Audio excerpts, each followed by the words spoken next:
আমাদেরকে যেই আয়নাঘর দেখিয়েছেন, সেই আয়নাঘর এটা আসলে আয়নাঘরের একটা বিকৃত রূপ।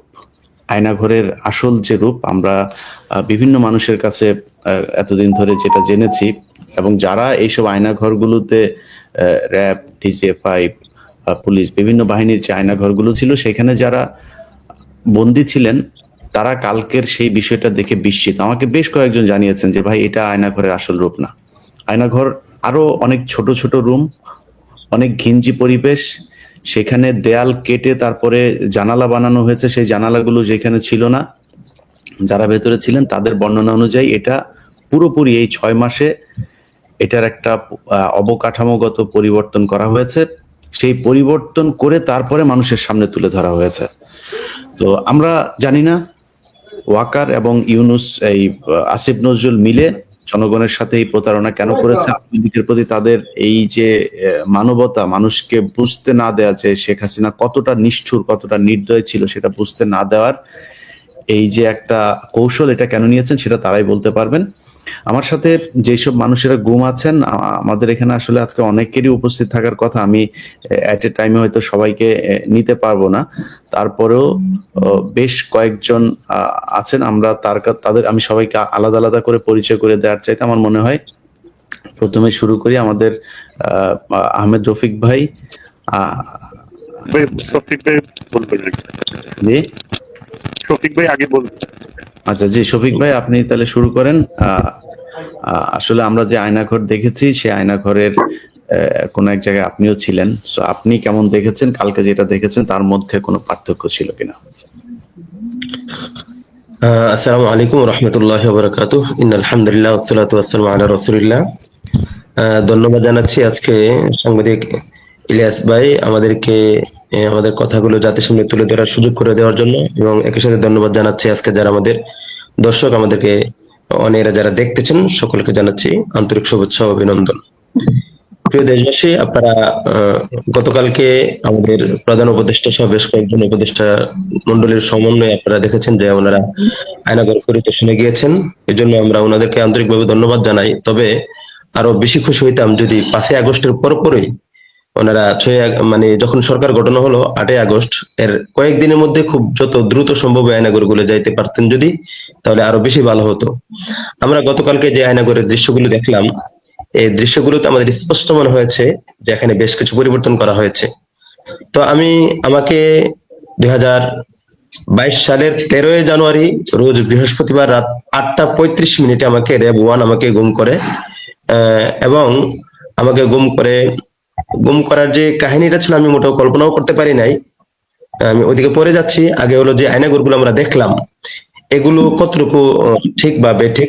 আমরা যতটুকু দেখেছি, বা আমরা আয়নাঘরে ছিলাম, আমি 40 দিন ছিলাম। 2022-এর 13ই জানুয়ারি থেকে নিয়ে ফেব্রুয়ারির 20শে ফেব্রুয়ারি পর্যন্ত আমি প্রায় 40 দিন আয়নাঘরগুলোতে ছিলাম। তো আয়নাঘর আমাকে রাখা হয়েছিল উত্তরায় র্যাব 1-এ রাখা হয়েছিল।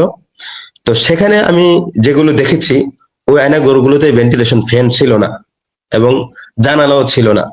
আমরা গতকালকে যে আয়নাঘরগুলো দেখেছি, এখানে আমরা দেখেছি যে এখানে জানালা আছে। নামায় রাখেন, ছবিটা ধরে রাখতে হবে না, ওটা নামায় রাখেন। আলামিন ভাই, নামায় রাখেন। জানালা ছিল, জানালা ব্লক করে দেওয়া হয়েছে, কোথাও নতুন নতুন প্লাস্টার করা হয়েছে। এনামুল ভাই, ছবিটা নামান, ছবিটা ধরার দরকার নেই, নামায় রাখেন। এনামুল ভাই, ছবিটা নামান। হ্যাঁ, আপনারা বসেন সুন্দর করে। জি। তো এই কোথাও কোথাও ভেন্টিলেশন ফ্যান লাগানো হয়েছে, কোথাও ইটের দেওয়াল ভেঙে রুমটাকে প্রশস্ত করা হয়েছে, আবার কোথাও প্লাস্টার করা হয়েছে।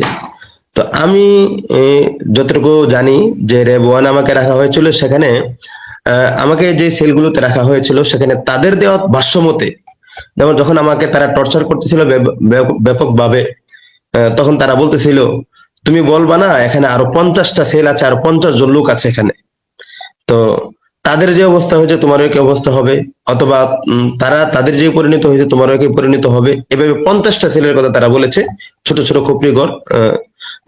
এই খোপড়িঘরের পদ্ধতিটা বা সিস্টেমটা হলো এমন, আমরা যে এই বিভিন্ন জায়গায় একেবারে ঢাকা শহরে যে ছোট ছোট ফ্ল্যাটের মধ্যে ছোট ছোট বাথরুম দেখি, এই বাথরুমটার সাইজ হলো যে একটা দরজা সমান, মানে এটা দরজাটা যতটুকু বাথরুমটা ততটুকুই প্রস্থ থাকে। তো ওই আয়নাঘরগুলোর অবস্থা এমন ছিল যে একটা দরজা যতটুকু প্রস্থ, তার প্রস্থটাও ততটুকুই, লম্বাটা হলে দৈর্ঘ্য হলো একটা মানুষ শুইতে পারে এতটুকু, আর উচ্চতা হলো হাত দিয়ে উপরে দাঁড়ালে হাত দিয়ে ধরা যায়। তো এই সিস্টেম ছিল। ওখানে কোনো জানালা ছিল না, ওখানে কোনো ভেন্টিলেশন ফ্যানের ব্যবস্থা ছিল না, ওখানে ওই ঘরগুলোর অবস্থা নিচেতে ফ্লোর গুলো ছিল ভাঙ্গা, এবড়ো থেবড়ো ছিল, দেওয়ালগুলো একই অবস্থা ছিল। তো সেখানে রেবনের এই পরিবেশ ছিল। তো গতকালকে যে আমরা দেখলাম অনেকগুলো রুম বড় দেখলাম, এখানে ভেন্টিলেশন ফ্যানের ব্যবস্থা দেখলাম, অনেকে বলছে যে ভেন্টিলেশন ফ্যান গুলো চালু করলে আওয়াজ বাইরে যায় না। ওখানে তো কোনো ধরনের আওয়াজ, বাহিরের সাথে কোনো জানালা, কোনো ছিদ্রই ছিল না। ভিতরে কি হতো না হতো, এটা ভিতরের অবস্থাগুলো আমরা আশেপাশে কান্নার আওয়াজ শুনতাম, বাইরের কি হতো না হতো সেটা বোঝাই যাইতো না।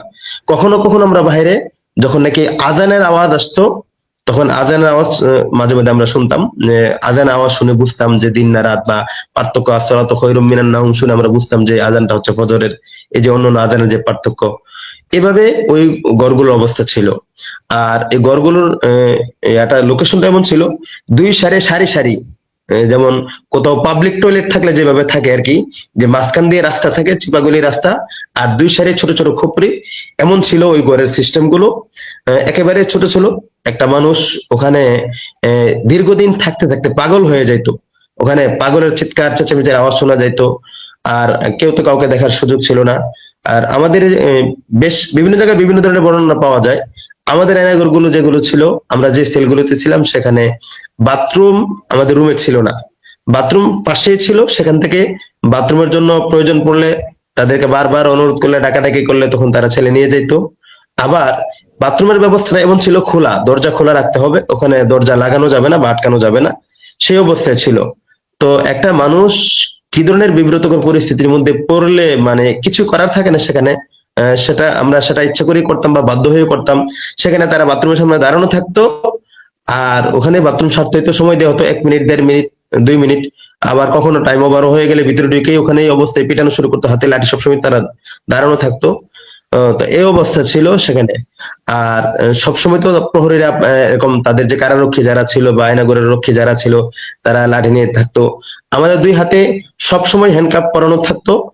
এই হ্যান্ডকাপের কারণে আমাদের এই পশমগুলো একেবারে খালি হয়ে গেছিল, আর এগুলো প্রতিনিয়ত কাটার মতো দাগ হয়ে যেত, কখনো কখনো রক্ত আসতো এই 2 হাতে যখন নাকি একসাথে হ্যান্ডকাপ লাগানো থাকতো। আর চোখ বাঁধা থাকতো, সবসময় চোখ বাঁধা থাকতো, মোটা প্যান্টের কাপড় দিয়ে চোখ বাঁধা থাকতো, 24 ঘন্টায় চোখ বাঁধা থাকতো। কখনো কখনো তারা ডাইকা আইসা এভাবে কাছে নিয়ে ডাকতো, এদিকে আয়, খুব আস্তে আস্তে আসার পরে হাতে এভাবে হাত ঢুকায় দেখতো যে এটাকে আমরা লুজ করে ফেলছি কিনা, বা তোমার লুজ হয়ে গেছে কিনা, বা এখানে কোনো কিছু দেখে ফেলছে কিনা। এভাবে তারা টানাটানি করতো আর দেখতো যে এটা টাইট আছে না লুজ হয়ে গেছে। প্রায় সময় ডাইকা নিয়ে আবার কাছে নিয়ে পিছন দিক থেকে তারা খুব শক্ত করে বেঁধে দিত। তো পরিবেশগুলো এমন ছিল যে ওখানে এক তো হাত সবসময় বাঁধা, আর ছোট্ট ঘর, ছোট্ট, এর কোনো আলো বাতাসের ব্যবস্থা নেই, লাইটের ব্যবস্থা নেই, ফ্যানের ব্যবস্থা নাই। আর শক্ত করে মাথা বাঁধা থাকার কারণে মাথা প্রচন্ড ব্যথা হয়ে যাইতো। এই মাথা প্রচন্ড ব্যথার কারণে অনেকে চিৎকার করতো। মাথা শক্ত করে বাঁধার কারণ ছিল যেন দ্রুত পাগল হয়ে যায়। আর এমনি আমার ক্ষেত্রে, আমি জানি না অন্যদের ক্ষেত্রে এমন হয়েছে কিনা, আমার ক্ষেত্রে, আমার জন্য যে কেন জানি তারা আমার ক্ষেত্রে বিশেষ শাস্তি নির্ধারণ করলো, আমাকে তারা ঘুমাইতে দিবে না। প্রথম 2-3 দিন তারা ঘুমাইতে দিলেও লাগাতার 36 দিন আমার ঘুমের উপর নিষেধাজ্ঞা ছিল। দাঁড়ায় থাকতে হবে, বসা যাবে না, শোয়া যাবে না, ঘুমানো যাবে না। তো লাগাতার 36 দিন দাঁড়ায় থাকাটা আমার জন্য কতটা কষ্টকর ছিল। প্রথম 2-3 দিন সেটা কিছুটা স্বাভাবিক থাকলেও, বা প্রথম 2-3 দিনই আমার অবস্থা খুব খারাপ হয়ে গেছিল। আমি খুব চিৎকার চেঁচামেচি করতাম যে আমার মেরুদণ্ড ফেটে যাবে, এমন এক অবস্থা হয়ে গেছে। আমি তাদের কাছে অনেক কান্না করেছি, অনেক অনুনয় করেছি, অনেক হাতে পায়ে ধরেছি, অনেক রিকোয়েস্ট করেছি যেন আমাকে ব্যথার ট্যাবলেট দেয়, আমাকে যেন শোয়ার ব্যবস্থা করে, আমাকে যেন শুইতে যেন বাধা না দেয়। কিন্তু কথা একটাই, উপরের নির্দেশ, শোয়া যাবে না, স্যারের নির্দেশ, বসের নির্দেশ, শুইলে আমাদের চাকরি থাকবে না, তোকে শুইতে দেওয়া হবে না, ইত্যাদি ইত্যাদি অনেক কিছুই। তো ওখানে যে একটা দিন পার করা ছিল আমাদের জন্য 1 বছরের চেয়েও বেশি কষ্টকর ছিল। ভারত ছাড়েননি প্রধানমন্ত্রী শেখ হাসিনা। শেখ হাসিনার বর্তমান অবস্থান কোথায় জানেন না পররাষ্ট্র উপদেষ্টা। 2 মাস আগে ভারতের দিল্লিতে যাওয়া বাংলাদেশের ক্ষমতাচ্যুত প্রধানমন্ত্রী শেখ হাসিনা এখনও সেখানেই অবস্থান করছে বলে জানা যাচ্ছে। তিনি মধ্যপ্রাচ্যের কোনো দেশে চলে গেছেন এমন খবরকে ভিত্তিহীন বলেছেন ভারতীয় শীর্ষস্থানীয় সরকারি কর্মকর্তারা। দিল্লি থেকে বিবিসির সংবাদদাতা জানান, তিনি ভারতের পররাষ্ট্র ও স্বরাষ্ট্র মন্ত্রণালয়ের একাধিক সূত্রের সঙ্গে কথা বলেছেন। তারা নিশ্চিত করেছে শেখ হাসিনা গত সপ্তাহে যেভাবে ছিলেন এই সপ্তাহেও ঠিক সেই একইভাবে আছেন। দিল্লির সাউথ ব্লকের একটি উচ্চপদস্থ সূত্র বিবিসিকে বলেছেন, যে পরিস্থিতিতে আসুক না কেন শেখ হাসিনা এই মুহূর্তে ভারতের সম্মানিত অতিথি। তিনি যদি তৃতীয় কোনো দেশে যানও সেটি নিয়ে আমাদের লুকোছাপা করার কোনো কারণই নেই। সাবেক প্রধানমন্ত্রী শেখ হাসিনা বর্তমান কোথায় আছেন সে বিষয়ে অন্তর্বর্তীকালীন সরকারের কাছে কোনো তথ্যই নেই। পররাষ্ট্র উপদেষ্টা মোহাম্মদ তৌহিদ হোসেন মন্ত্রণালয়ে আজ মঙ্গলবার সাংবাদিকের প্রশ্নের জবাবে এই কথা বলেন। সামাজিক যোগাযোগ মাধ্যমে খবর এসেছে, সাবেক প্রধানমন্ত্রী শেখ হাসিনা ভারত থেকে সংযুক্ত আরব আমিরাতে চলে গেছেন। এ বিষয়ে জানতে চাইলে তৌহিদ হোসেন সাংবাদিকদের বলেন, শেখ হাসিনার অবস্থান সম্পর্কে আমরা নিশ্চিত হতে পারিনি। আমরা দিল্লিতে খোঁজ করেছি, সংযুক্ত আরব আমিরাতেও খোঁজ করেছি, কনফার্মেশন অফিসিয়াল কেউ দিতে পারেনি। ভারতে পালিয়ে যাওয়া সাবেক মন্ত্রী, প্রতিমন্ত্রী, সংসদ সদস্য ও আওয়ামী লীগ নেতারা ট্রাভেল পাস নিয়ে অন্য দেশে যাওয়ার চেষ্টা করছেন। পররাষ্ট্র মন্ত্রণালয় তাদের ট্রাভেল পাস ইস্যু করবে কিনা এসব প্রশ্নের জবাবে পররাষ্ট্র উপদেষ্টা বলেন, বাংলাদেশের মিশন ট্রাভেল পাস ইস্যু করতে পারে শুধু দেশে ফেরার জন্য, অন্য দেশে যাওয়ার জন্য নয়। অন্য দেশে যাওয়ার জন্য পাসপোর্টের প্রয়োজন পড়ে। এ বিষয়ে পররাষ্ট্র উপদেষ্টা আরও বলেন, তারা যদি দেশে ফিরতে চান ট্রাভেল পাস ইস্যু করা যেতে পারে।